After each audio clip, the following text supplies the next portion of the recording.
policy announcements being briefed out to the media in advance of today's financial statements.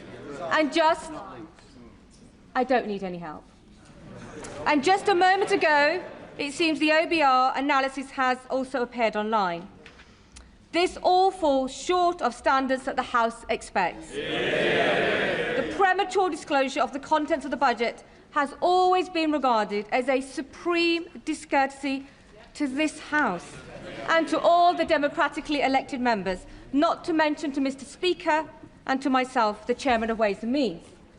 The government's own ministerial code cannot be clearer, as set out in paragraph 9.1. When Parliament is in session, the most important announcements of government policy should be made in the first instance to Parliament. Mr. Speaker has always upheld the rights of this House and its members to be treated with respect and to be the first to hear major government policy announcements on behalf of their constituents. As Chairman of Ways and Means, I have responsibility to oversee the House's consideration of the budget statement and the ensuing resolutions, which are described in Erskine May paragraph 36-33 as the most important business of Ways and Means in this House. I want honourable members on all sides of the House to have adequate opportunity to hold the Chancellor to account, rather than hear and read about new policies on a daily basis in the media. And, like many, I also expected better. Before I call the Chancellor of the Exchequer, I remind honourable members that copies of the budget resolutions will be available to them from the vote office in members' lobby at the end of the Chancellor's statement and online. Shh. I also remind honourable members that interventions are not taken during the Chancellor's statement, nor during replies to the Leader of the Opposition or the Leader of the Liberal Democrats. I call the Chancellor of the Exchequer.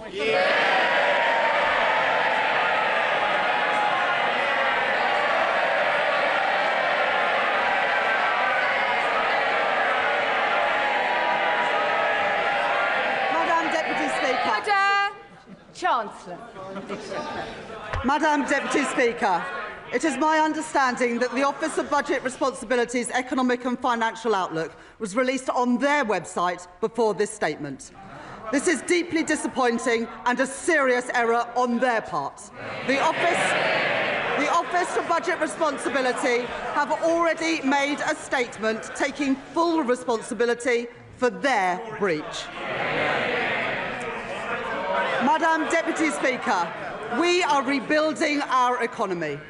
Over the last 16 months, we have overhauled our planning system to get Britain building, forged new trade deals with the United States, India and the European Union, reformed our visa system to bring the brightest and the best to Britain.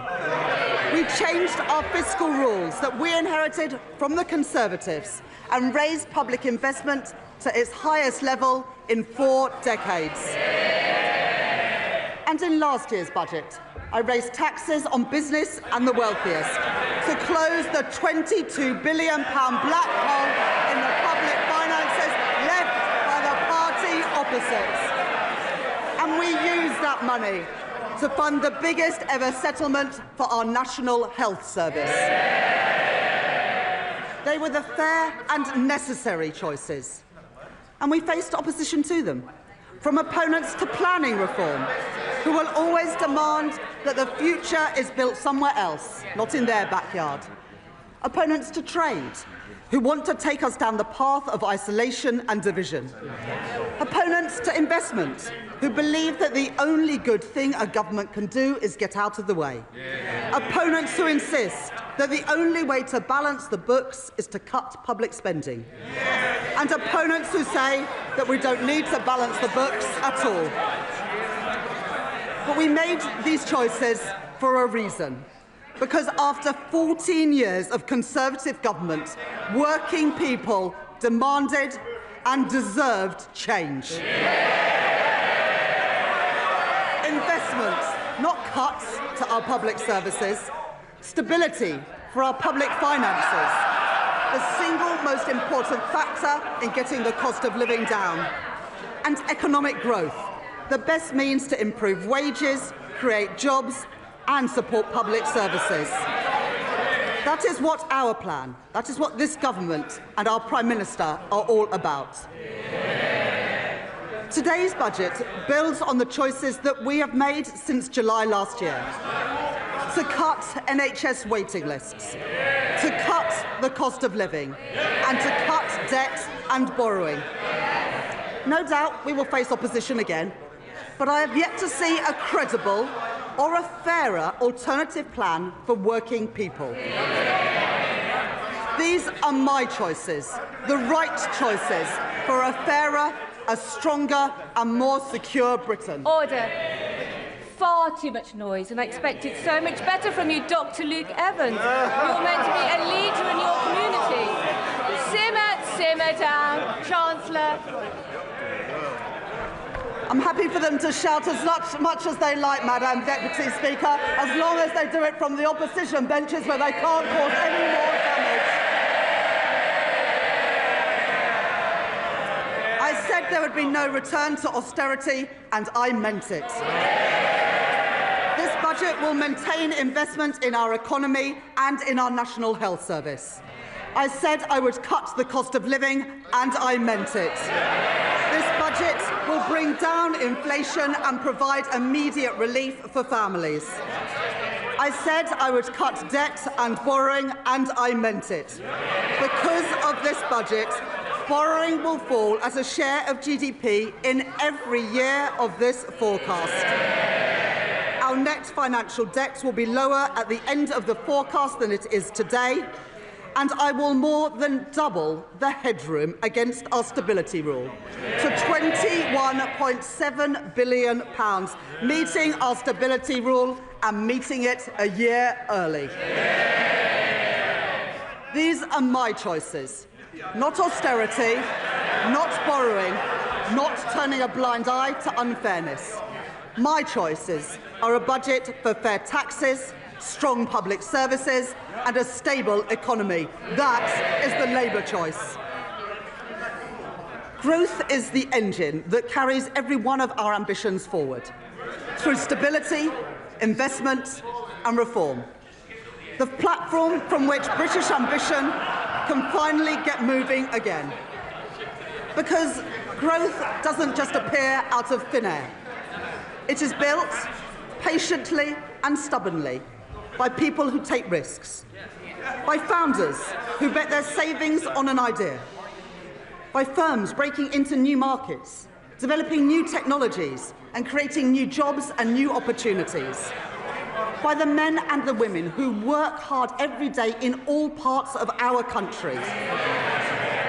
Our job is not to watch from the sidelines, but to partner with them, backing them every step of the way, to match private enterprise with public ambition.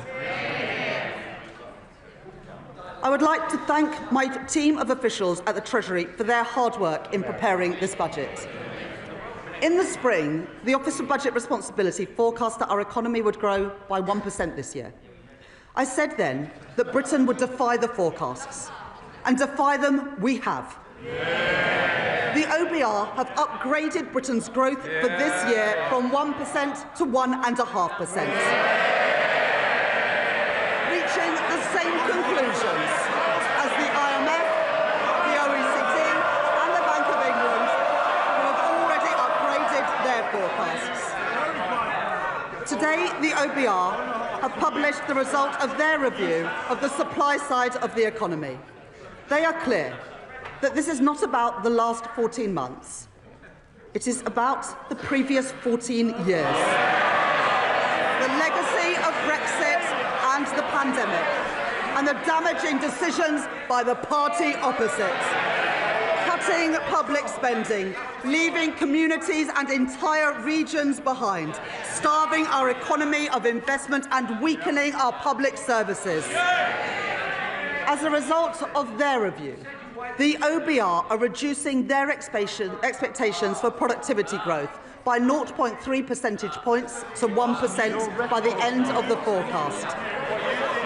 They say today, and I quote, "Real GDP is forecast to grow by 1.5% on average over the forecast due to lower underlying productivity growth."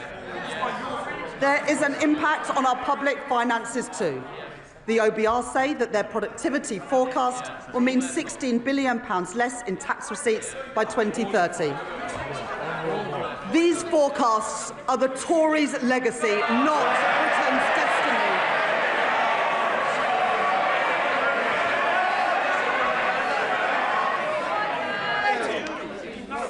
Order. It is very hard to hear the Chancellor over all the shouting. And Mr. Holmes, you promised me yesterday you were going to be on top behaviour in the first few minutes. Chancellor. We beat the forecasts this year and we will beat them again. Yeah! By boosting trade, not blocking it. By increasing investment, not cutting it. By championing innovation, not stifling it. Yeah! By backing working people, not making them poorer. Yeah! Brick by brick, we've been building our economy. Building roads, building homes, getting spades in the ground and cranes in the sky. Growth begins with the spark of an entrepreneur. Half of new jobs in Britain are created by scale-up businesses. And we want those jobs created here, not somewhere else. Our job is to make Britain the best place in the world to start up, to scale up and to stay. So we're widening eligibility for our enterprise incentives, so scale-ups can attract the talent and the capital that they need. Expanding the enterprise management incentive so more companies can offer tax-relieved share options.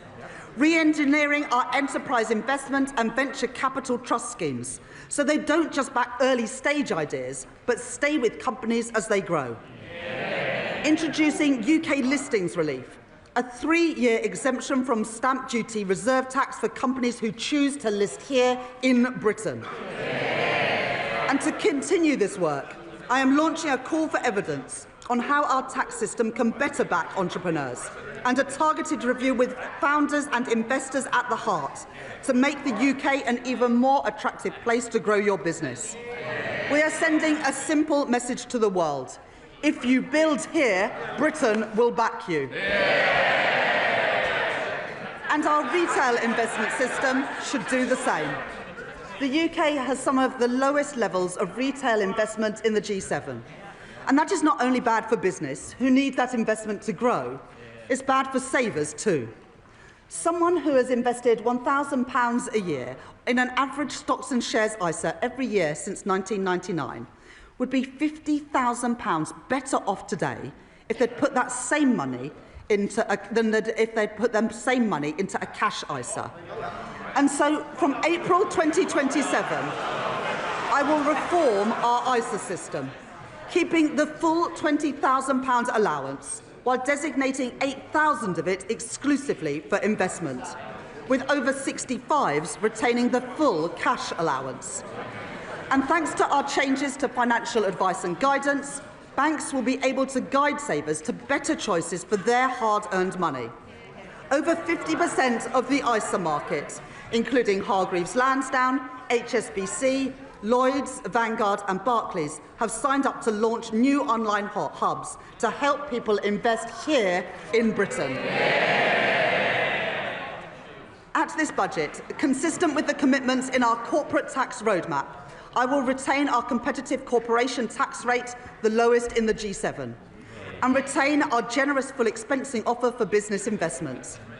I will also introduce a new 40% first-year allowance so that businesses can write off more of the cost of their investment up front, while reducing main rate writing down allowances in line with fiscal constraints. Private investment is the lifeblood of economic growth, but growth needs public investment too. When faced with challenges, previous chancellors have chosen to decrease, delay or cancel capital spending. But low investment is the cause of our productivity problem, not the solution. So my choice is not cuts, not stagnation, but to maintain the additional £120 billion of investment that I provided at the spending review. In transport, to link our towns and our cities, energy infrastructure to power our businesses, and housing, so people can live near good jobs, paying decent wages and growing businesses. That is the Labour choice. I'm grateful to the Financial Secretary to the Treasury for his work in driving our growth agenda forward. As we allocate investment for the infrastructure that is the backbone of economic growth across our country, today I will commit investment for the Lower Thames Crossing. And we're continuing to drive investment in city-region transport, in the Midlands Rail Hub and the Transpennine Route upgrade, along with our commitments to the Northern Growth Corridor, including Northern Powerhouse Rail. It is this Labour government that has overhauled our planning system, and I will today provide further funding to increase planning capacity through a new skills offer, as called for by the British Chamber of Commerce and the Confederation of British Industry. It is this Labour government that has invested in nuclear power, in Sizewell C and in Culham. We are taking forward our commitment to slash electricity prices for thousands of manufacturing businesses, as Make UK and many others have called for. And today I'm pleased to welcome John Finkelton's report, an ambitious plan to cut the red tape that has tied our nuclear industry in knots for decades. And within 3 months, we will set out our plan for delivering his recommendations. We are proud of our industrial heritage, and we are determined to build the industry of the future so that we buy, make and sell more here in Britain. That's why, as we increase defence spending, we are investing in Portsmouth, in Barrow and in Plymouth. And I'm pleased to be supporting Team Derby, an initiative to drive growth in one of our defence industry hubs. It's why we stepped in to save British Steel in Scunthorpe and invested in Sheffield Forgemasters. And it's why we've changed government procurement so we can buy British when it is crucial to our national security. For steel, for shipbuilding, and today for AI, driving innovation and building that great industry here in Britain. But it's not just what we invest that matters, it's how we invest. Putting money and power back in the hands of local and regional leaders. Today, we are devolving £13 billion of flexible funding for 7 mayors to invest in skills, business support and infrastructure. I'm extending the business rates retention pilots in the West of England, Liverpool City region and Cornwall until 2029.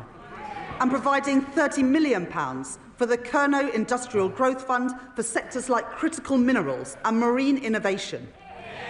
I am establishing the Leeds City Fund, a long-term agreement to retain business rates to fund local regeneration projects like the development of Leeds South Bank, and I am allocating £20 million for the new Peterborough Sports Quarter and £16 million for a science centre in Darlington from the Growth Mission Fund.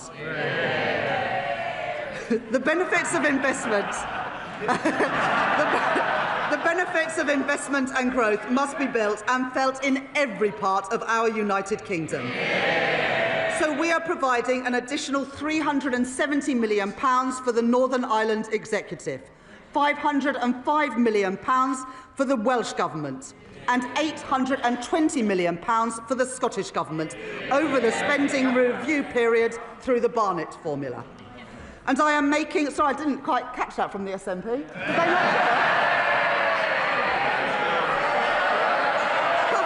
Perhaps, Madam Deputy Speaker, they didn't hear.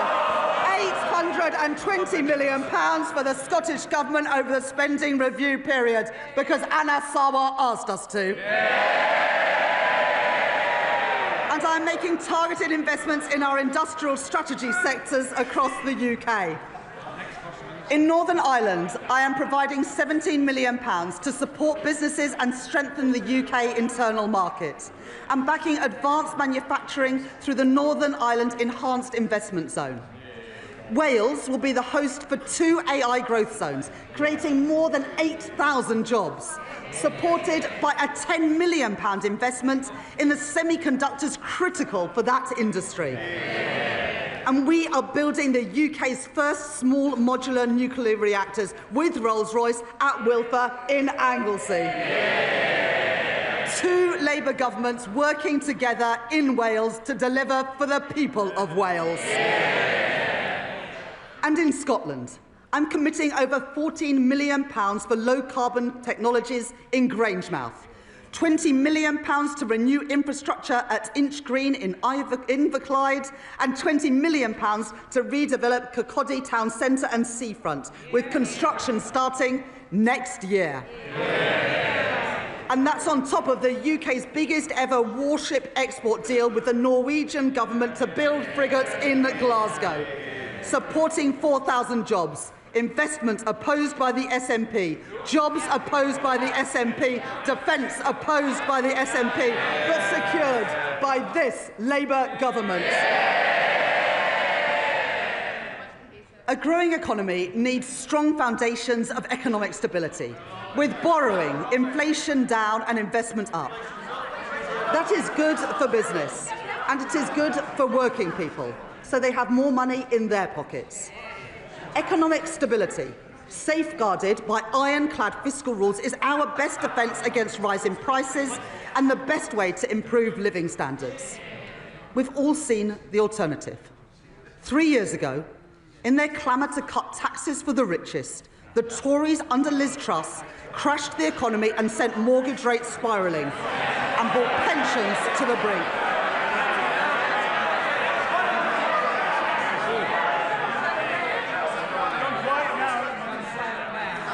Being so loud, Madam Deputy Speaker, and yet I can't even hear them now. Now, I know that the leader of the Green Party is a keen hypnotherapist, and he believes that he can achieve remarkable things using only the power of his mind. Unfortunately, the only things getting bigger under his approach would be the deficit and the rate of inflation. And for all the damage that the Conservative cuts did to our schools and our hospitals, they also doubled the national debt. Our net financial debt this year will be £2.6 trillion, 83% of GDP, meaning that today, 1 in every £10 that government spends is on debt interest. Not on paying down that debt, but just on paying the interest on the debt that we inherited from the Conservatives.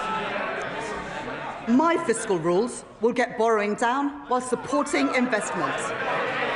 The stability rule, that day-to-day expenditure must be met through tax receipts, and the investment rule, which allows me to increase investment whilst getting debt on a downward path.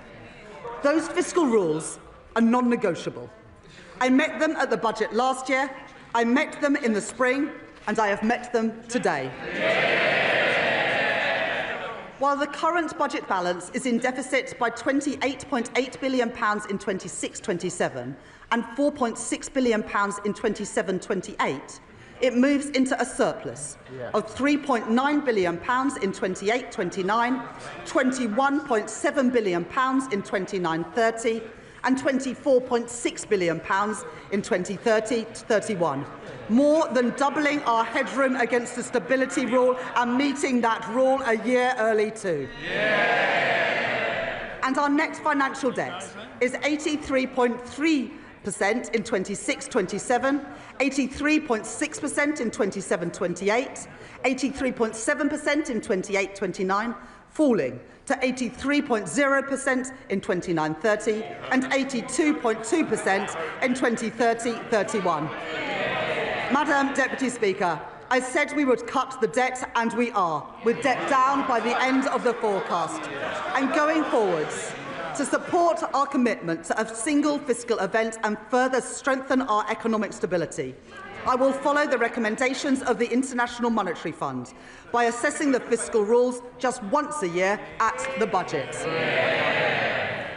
Despite the challenges we face on productivity, the path of our deficit reduction remains broadly the same as in spring. Public sector net borrowing is due to be £112.1 billion, or 3.5% of GDP in 26-27, 3% in 27-28, 2.6% in 28-29, 1.9% in 29-30 and 1.9% in 2030-31, ending at £67.2 billion, translating into an increase in the net cash requirement next year of £4.2 billion, taking the total to £133.3 billion. According to the IMF, we are due to reduce borrowing more over the rest of this Parliament than any other G7 economy.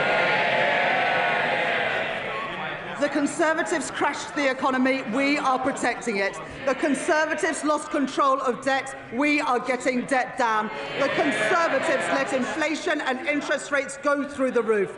But, Madam Deputy Speaker, since Labour took office, the Bank of England have cut interest rates 5 times. I've made my choices. Not reckless borrowing, not dangerous cuts, but stability for our economy, security for our public finances and security for family finances too. Those are the Labour choices. Madam Deputy Speaker, Tory austerity left classrooms crumbling and waiting lists sky high, weakened our productivity and choked our economic growth. And now they propose a further £47 billion of cuts to our public services. Well, that is equivalent to cutting every police officer in our country twice over. And then there is Reform, who promise more than £100 billion of cuts, with no details of where those cuts will come from or who will pay for them. A recipe for devastating damage to our public services. People voted for Labour because they wanted roads that aren't full of potholes. They want police on our streets and they want an NHS that is there when they need it. And we're delivering that. Waiting lists down by 230,000. And not just the 2 million additional appointments we promised, but an additional 5.2 million appointments already delivered since the general election. I joined the Labour Party almost 30 years ago because I could see that the Conservative government that I grew up under didn't care much about schools like mine. Textbooks were rationed. I know that many of you weren't at schools like mine. There is far too much noise, far too much excitement. People need to calm down a little. Chancellor. They don't want to hear what the Tories did to schools like mine, but I will tell them. Textbooks rationed, libraries closed, kids herded into porter cabins in the playground, and I came into politics to change that.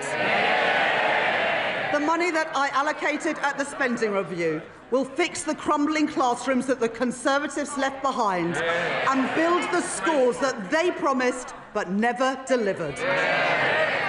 And today, thanks to representations from my honourable friends, the members for Wolverhampton North East and Leeds South West and Morley, I will provide £5 million for libraries in secondary schools, building on the £10 million commitment to ensure that every primary school has a school library within this Parliament. And thanks to representations from my honourable friends, the members for Bournemouth East and from Luton North, I am providing £18 million to improve and upgrade playgrounds across England. Madam Deputy Speaker, let there be no doubt that this is a government that is on the side of our kids and who will back their potential. I will not allow the legacies of Conservative neglect to stain our society. Last year, I made changes to the Mine Workers Pension Scheme to ensure that its members receive the fair pensions that they are owed. This year, with thanks to the Minister for Pensions for all his work in this subject, I can go further.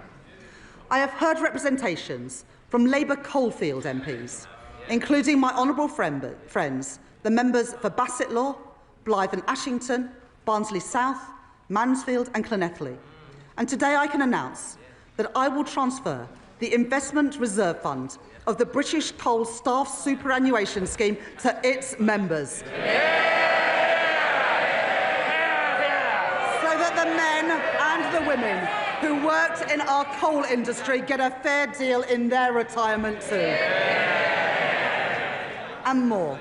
Having heard representations from my honourable friends, the members for Banbury and the member for Edinburgh South West, I will index for inflation on pensions accrued before 1997 in the Pension Protection Fund and the Financial Assurance Scheme, so that people whose pension schemes became insolvent, no fault of their own, no longer lose out as the result of inflation.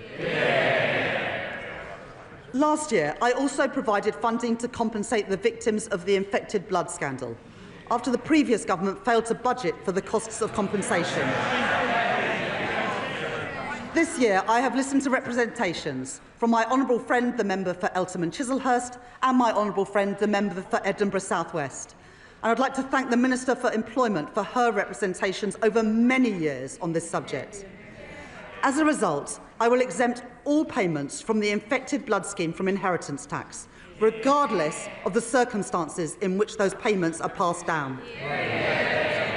Madam Deputy Speaker, that is how we should be spending taxpayers' money, on dealing with injustices and building strong public services, not on waste and inefficiency.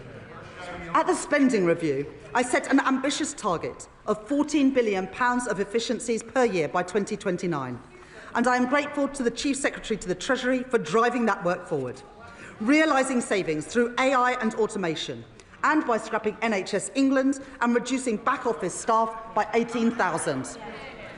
At this budget, I will find a further £4.9 billion of efficiencies by 2031, getting rid of police and crime commissioners, cutting the cost of politics and local government, and selling government assets that we no longer have any use for. These savings will be required across government, but for our National Health Service, I will reinvest all of these savings back into the care that people rely on. More nurses, more GPs, more appointments. Restoring the services that faltered under years of Conservative decline and investing in the future of our National Health Service. And today I am announcing £300 million of investment in technology to improve patient service and 250 new neighbourhood health centres. Expanding more services into communities so that people can receive treatment outside of hospitals and get better, faster care where they live. Over 100 of these will be delivered by 2030, including in Birmingham, Truro and Southall. The Labour Party founded our National Health Service, and we will renew our National Health Service. I will take the same approach for defence spending that I take to NHS spending, reinvesting savings back into our national security. In our age of insecurity, Britain will continue to stand with our allies, working in collaboration to secure a sustainable ceasefire for Ukraine, and maintaining our commitment to NATO, with the UK set to spend 2.6% of GDP on defence by April 2027. Madam Deputy Speaker, the public rightly expects that we stamp out fraud, error and waste, and put that money to good use in our schools and our hospitals and other frontline services. My right honourable friend, the Home Secretary, has already announced that she will claw back excess profits from the use of hotels to house asylum seekers, as we phase out the use of those hotels entirely. And we will consult on reforms to indefinite leave to remain and access to taxpayer-funded benefits. The introduction of digital ID will break the link between illegal migration and illegal working.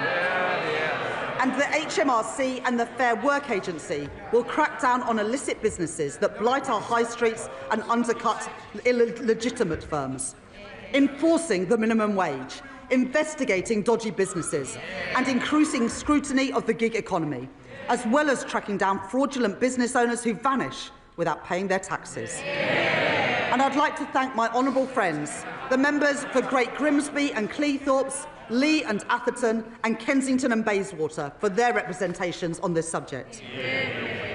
And I'll take further steps to prevent and track down unpaid tax, which will together, these reforms will raise nearly £10 billion a year by 2030, including through new powers for HMRC to pursue the promoters of tax avoidance schemes. I am building on our successful use of targeted checks on welfare claims to root out fraud and error and prevent public money being paid to people who are not entitled to it. And I would like to thank Tom Hayhoe, the COVID Corruption Commissioner, for his work in helping to chase down nearly £400 million from dodgy pandemic spending and contracts. Tory contracts handed out by Tory ministers to Tory peers and Tory friends. Well, that money belongs in our schools and in our hospitals. It is so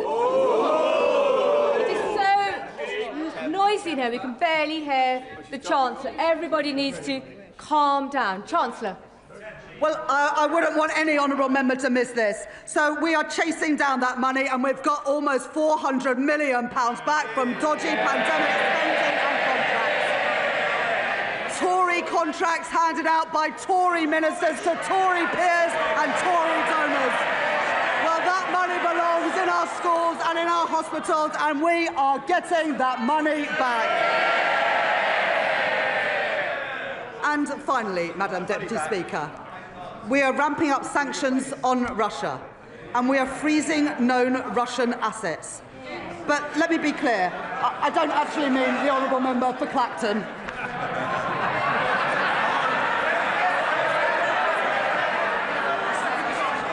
Under the Conservatives... Order.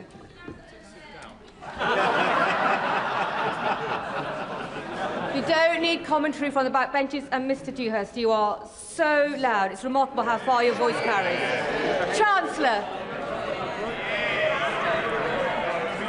Under the Conservatives, the cost of our welfare system increased by nearly 1 percentage point of GDP, equivalent to £88 billion in just 5 years.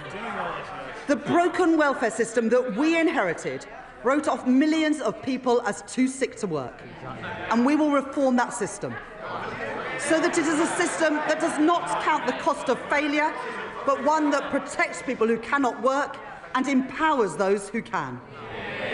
We have brought back face-to-face assessments for disability benefits. Those are the face-to-face assessments that the Shadow Chancellor got rid of when he was Work and Pension Secretary. And our changes to universal credit will get 15,000 people back into work, a figure confirmed today. The former Health Secretary, Alan Milburn, will review the causes of rising youth inactivity, and we are already taking action. I'm grateful to the Federation of Small Businesses and Small Business Britain for their representations on apprenticeships. And today I am announcing funding to make the training for under 25 apprenticeships completely free for small and medium-sized enterprises.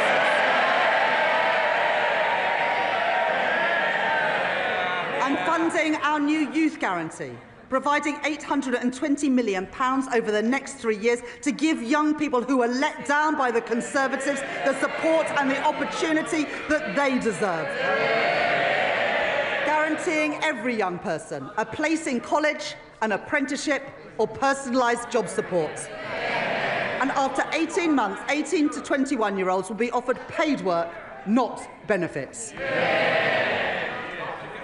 The Motability Scheme was set up to protect the most vulnerable, not to subsidise the lease on a Mercedes-Benz.